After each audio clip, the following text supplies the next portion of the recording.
결혼 4년차를 맞이하는 여자입니다. 고직은성 가지고 있는 시댁이 남들 이야기인 줄로만 알았는데 알고 보니 그게 제 이야기였네요. 그 어떤 사연보다 제 사연만 한 게 또 있을까 싶어요. 남편하고는 취직하고 얼마 되지 않아서 소개로 만나게 되었고 별다른 다툼 없이 2년을 좀 넘는 시간 동안 잘 연애를 했어요. 주변에서도 결혼 언제 하냐는 이야기가 나올 정도로 제법 잘 어울리고 괜찮은 커플이었고, 그래서 자연스럽게 저희도 당연히 우리가 결혼하게 되겠구나 생각을 갖게 되었습니다.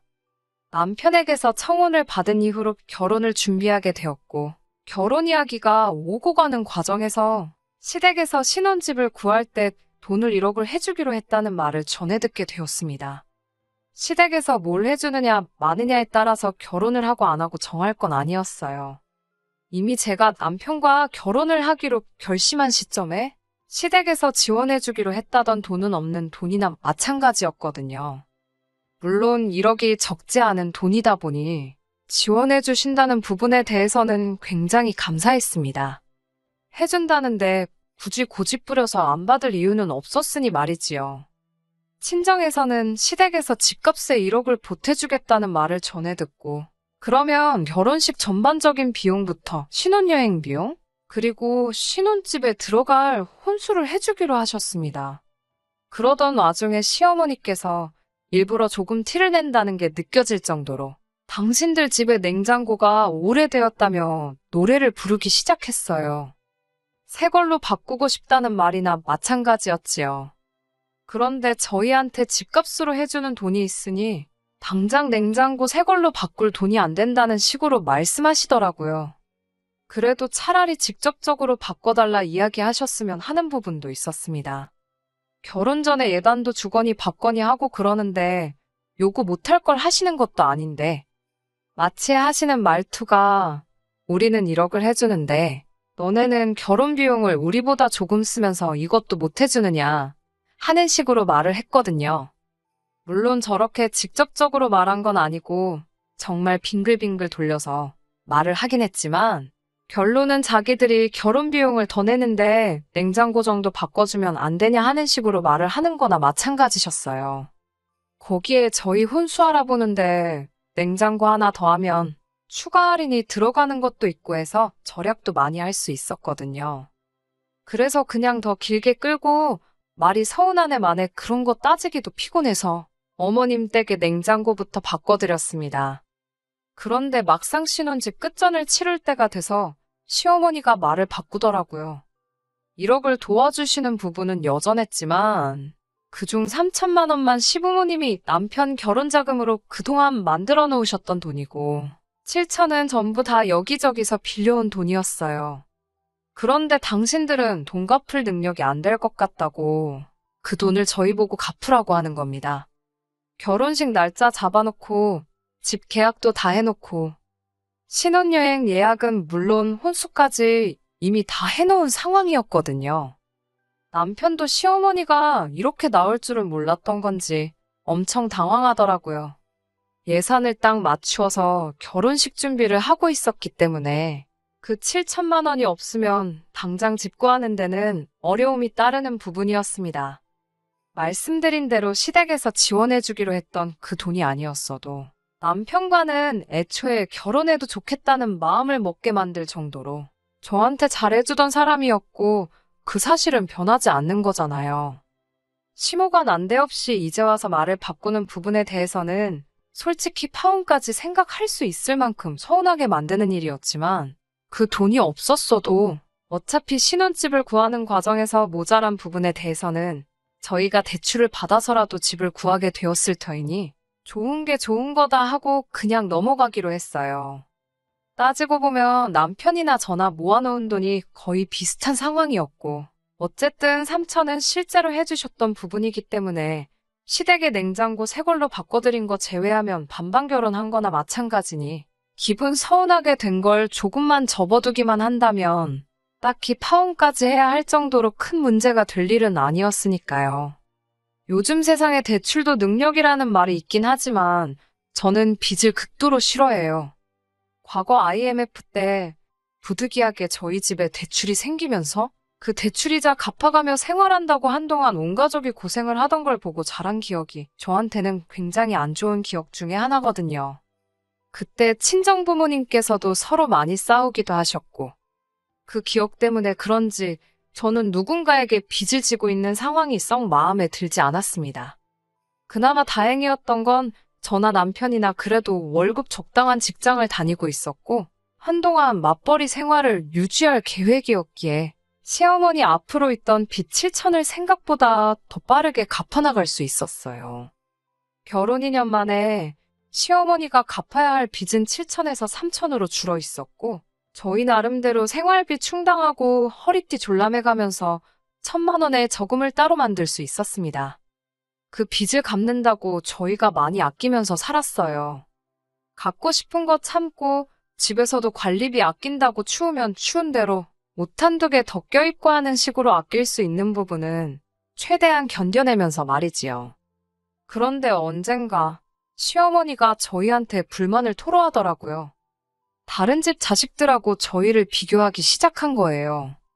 어머님이 다니시는 모임의 누구는 자식들이 장가가고 나서 매달 생활비라고 용돈도 챙겨주고 무슨 날만 되면 봉투가 찢어지도록 돈을 담아서 온다고 하시면서 저희는 뭐 명절날이나 돼야 용돈이라고 가져는 데다가 가져와봐야 기껏 돈 30만 원밖에 안 된다고 뭐라 하시더라고요. 그 집구석 옆편네는 100만 원을 받았네, 명품 선물을 받았네 하면서 자랑을 하는데 당신은 그 자리에서 입도 뻥긋 못해서 아주 쪽팔려 죽겠다고 하시면서 말이지요. 그 상황에서 시어머니는 남편까지 같이 싸잡아서 뭐라 하시긴 했지만 그 말에는 그 중에서도 제가 가장 큰 문제라는 식으로 말을 하셨어요. 원래 우리 아들이 안 그랬는데 며느리란 게 아주 어디서 자린고비가 들어와서 경제권을 틀어지고는 시댁으로 가는 돈을 다 막고 있다는 식으로 말하더라고요.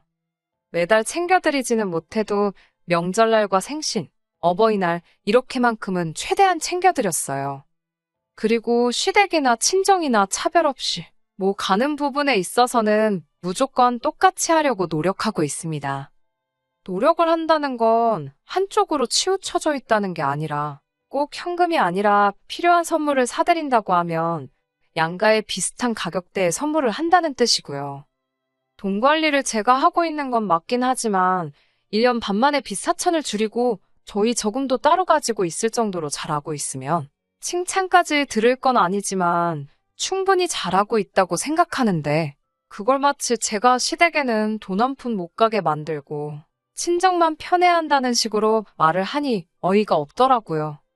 그나마 그 상황을 참을 수 있었던 건 남편이 나서서 한마디를 해줬기 때문입니다.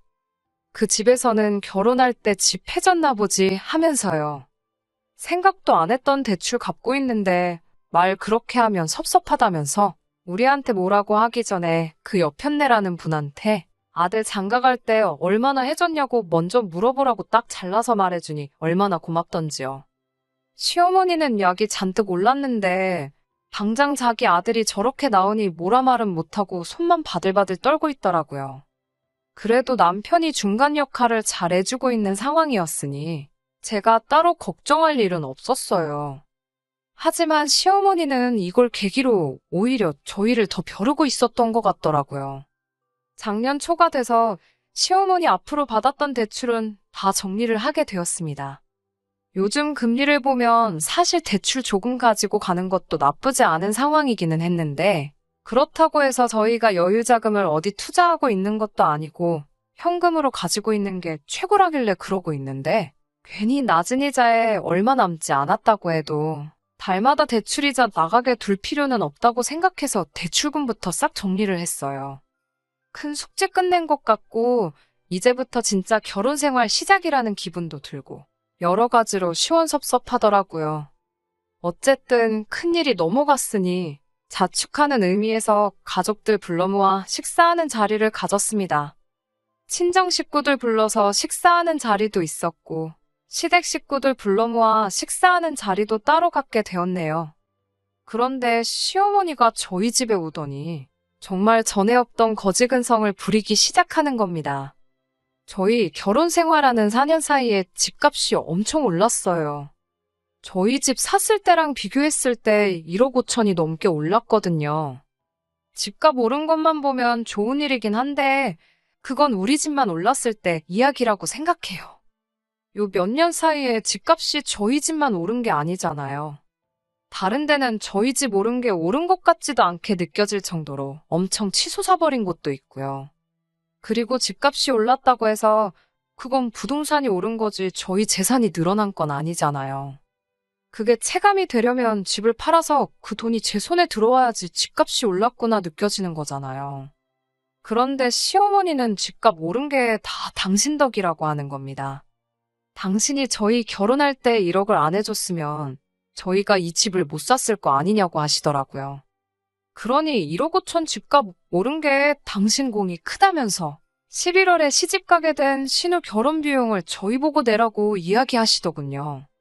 애초에 시모가 신우한테도 말하길 저희가 결혼할 때 시댁돈을 다 끌어가 놓고선 얼굴에 철판 깔고 한 푼도 돌려주지를 않는다며 기브앤테이크도 모른다고 뭐라 했었나 봐요. 신우는 그 말을 고지곳대로 믿어서는 저희 때문에 자기 완전 팔려가게 생겼다면서 한바탕 난리가 난 적이 있었거든요. 다른 건 몰라도 다른 사람도 아니고 남편 여동생인데 축의금으로 돈 100만 원 정도는 할 생각을 가지고는 있었는데 막상 신우 결혼 자금을 이런 식으로 저희 보고 내게 만들려고 하니 이럴 거라고는 상상도 못했고 그나마도 돈 얼마 축의금으로 주려던 것도 주기 싫어지더라고요. 신우도 솔직히 양심이 있다면 그러면 안 되는데 당장 남자애 가는 거에 비해 꿀리게 해가서 시집가서 시댁 눈치란 눈치는 다 보게 생겼으니 그건 싫었는지 시어머니 따라서 막무가내로 저희 보고 해달라는 식으로 나오더라고요. 집값 오르지 않았냐고 우리는 돈 많이 벌지 않았냐고 하면서 욕심 좀 그만 부리라면서요. 보다 못한 남편이 가족들 다 같이 식사하자고 모인 자리에서 또 한마디 하더라고요. 거지근성 좀 그만 부리라고. 집값이 우리 집만 올랐냐고. 다른 집도 다 올라서 이 집 팔아봐야 세금 떼고 못 떼고 하면 더 좋은 집은 커녕 더 구린 집으로밖에 못 가는 거 모르냐고 하는 겁니다. 가뜩이나 이제 겨우 빚 다 갚았는데 집이라고 있는 거 괜히 집값은 올라가지고 세금만 더 내게 생겼다고. 그리고 시모한테는 다시 이제 우리 돈 다 갚았다고 그러니까 신우한테도 7천 해주고 그 돈 결혼 후에 알아서 갚으라고 하라고 하라더군요. 그래도 내 남편이라고 내가 하고 싶었던 이야기만 쏙쏙 골라가지고 하는데 속이 다 후련하더라고요.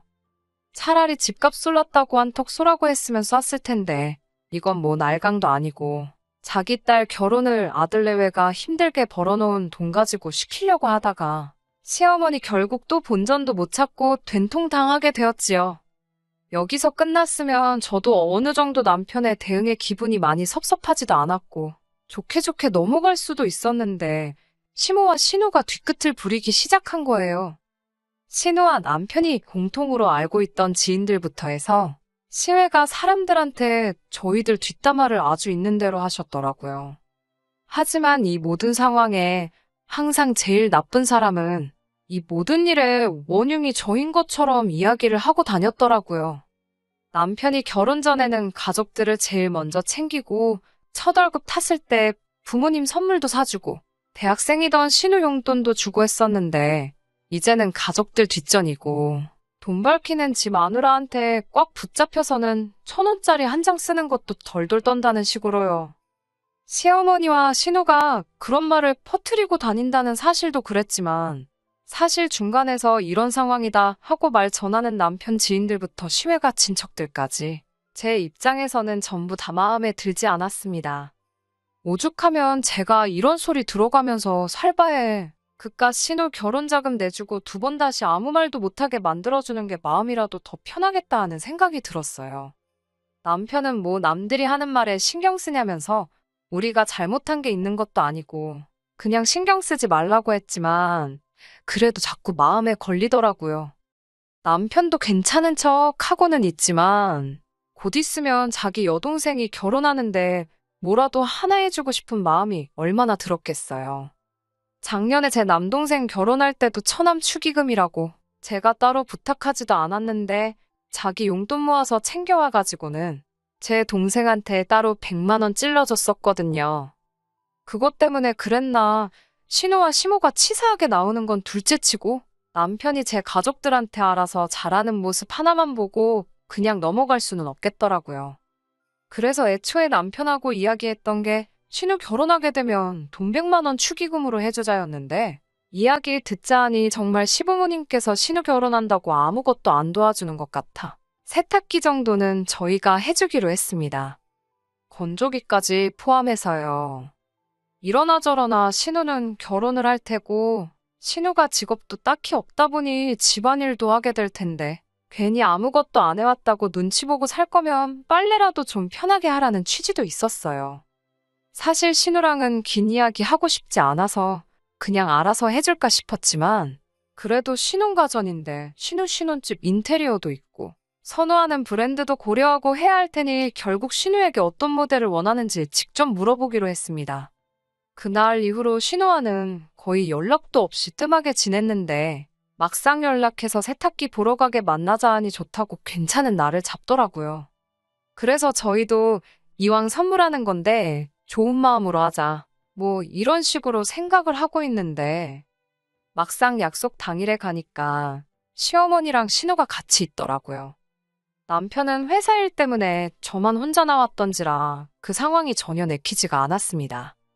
하지만 그때까지만 해도 마음 한편으로는 세탁기는 혼수 중에 하나니까 시어머니가 같이 나오신 거겠지 하고 좋게 좋게 생각하려고 했습니다.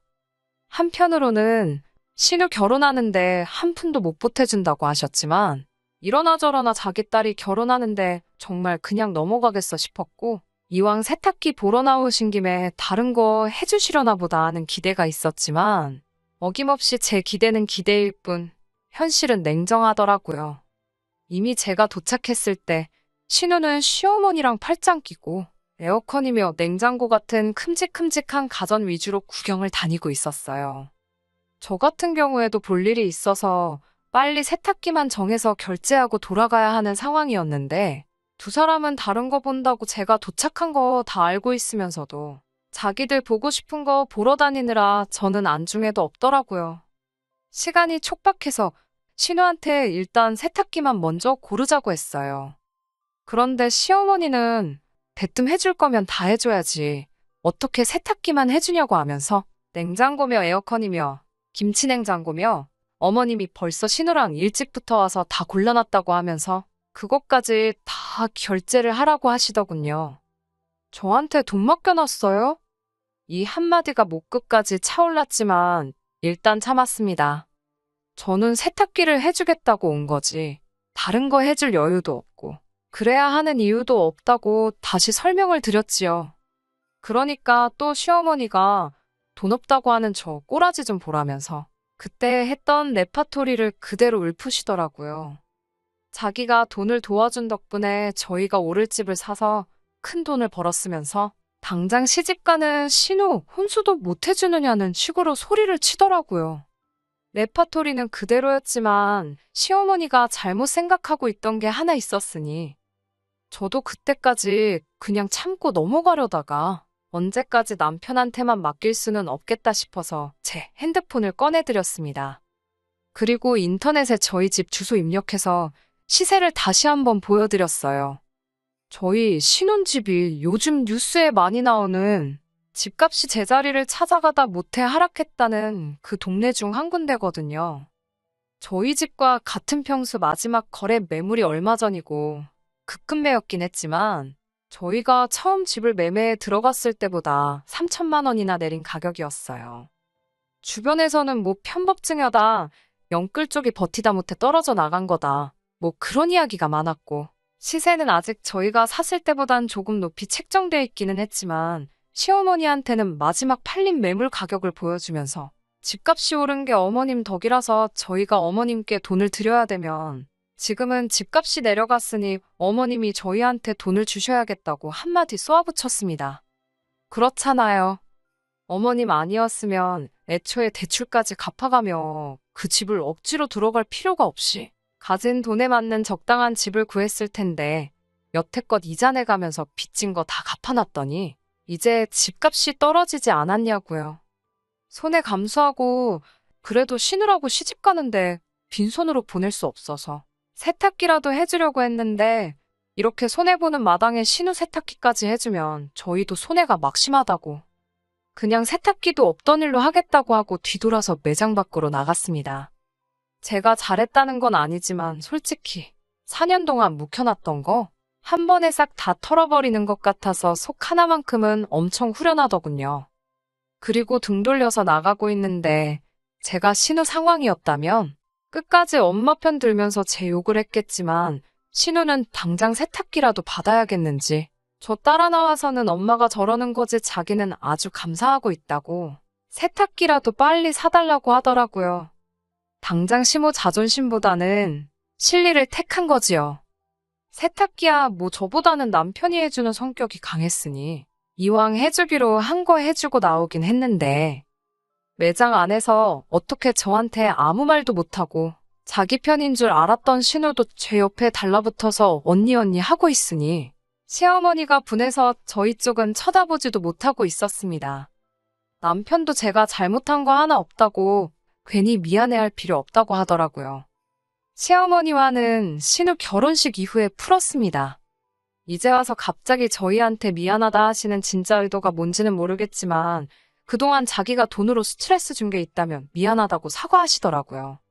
당신들 노후가 완벽하게 준비가 안 되어 있다 보니 가끔 가다가 돈 때문에 이렇게 스트레스를 많이 받으신다고요.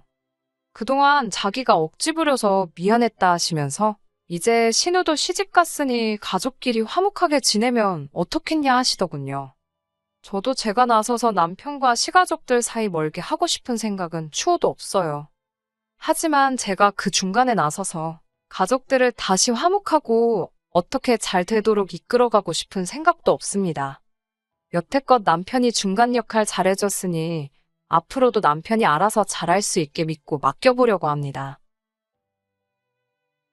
끝까지 들어주셔서 감사합니다. 오늘의 사연은 여기까지입니다. 구독과 좋아요, 알람 설정 부탁드리고 더 좋은 사연으로 다시 찾아뵙겠습니다. 감사합니다.